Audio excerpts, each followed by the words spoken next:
Myth number 2, off-the-shelf software saves time and money. By the way, guys, there's a parallel phenomenon here, which is the one tool for the job phenomenon. You could insert that phrase for this phrase. I just had to pick one. I only get 5 minutes. Okay, so off-the-shelf software saves time and money.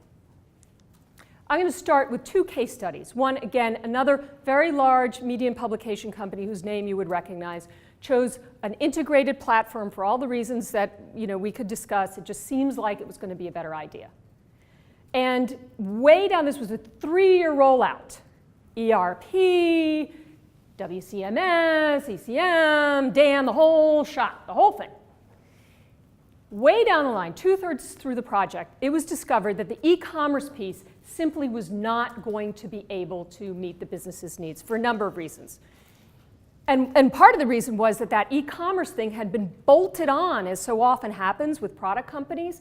There had been an acquisition to be able to address e-commerce needs, and the e-commerce thing had been bolted on to this thing.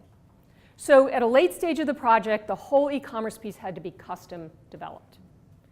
Next case study, current case study. In fact, the fellow who said he was keeping my book on his books and his nightstand called me up. This is a large customer experience database thing. He's a very, very niche-y business.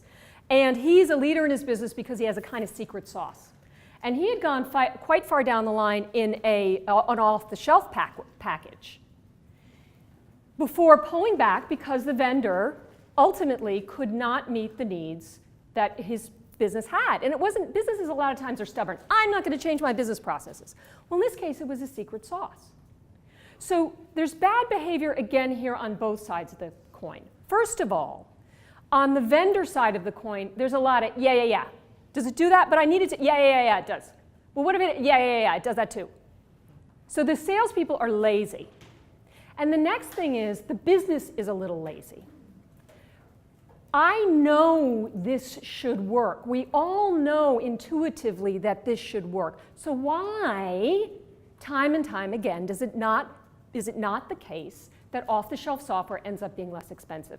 And why is it so frequent that customers get down the line and they discover, no, it doesn't do that, and you're going to have to customize that, and it's going to cost Y, and then by the way, you're going to be off the upgrade path, so when version 7.4.14 comes out, you're going to have to redo that customization because it's going to break when the system gets upgraded, right? That's what happens. Why does this happen? Because counterintuitively, when you're purchasing off-the-shelf software, you need to do as much or more discovery than you would do if you were doing custom.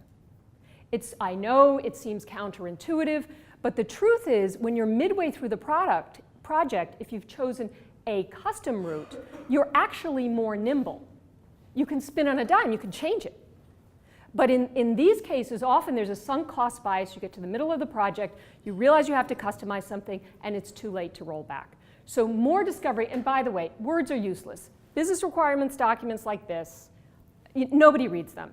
The business requirements have to be visual, wireframes, click-throughs. Now, I get that vendors may not be willing to engage with you in that level of discovery. Discovery sucks, let's all admit it. It's hard work. And your vendor may not be willing to do that without being paid.